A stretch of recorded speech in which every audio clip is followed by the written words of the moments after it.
Барлықтарыңызға қайырлы күн достар, менің каналыма қош келдіңіздер. Каналға тіркеліп, видеоға лайк басуды ұмытпаңыздар. Бүгін сіздерге өте пайдалы дән туралы ақпараттармен бөлісетін боламын. Ендеше видеоны соңына дейін қараңыздар. Асқабақ дәні өте пайдалы заттардың қайнар көзі. Асқабақ дәні ішектегі құрттарды сүреді. Әйелдер босанғаннан кейін аяқ қолының ісінуі, көкжөтелге ем болады. Құрттарды түсіру үшін 100-120 грамм асқабақ дәнін суға қайнатып, дәммен қоса ішеді.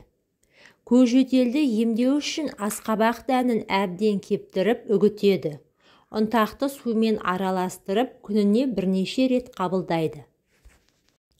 Жас босанған әйелдің сүті азайса, 150 грамм асқабақ қабығы мен шикі дәнін суға салып ашқарынға ішеді.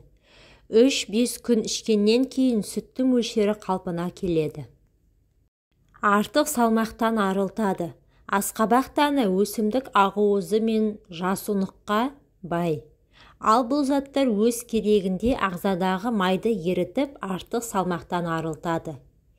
Диетологтардың қарныңыздың ашқанын сезе бастасаңыз, асқабақ дәнін жеуге әдеттеніңіз дейді.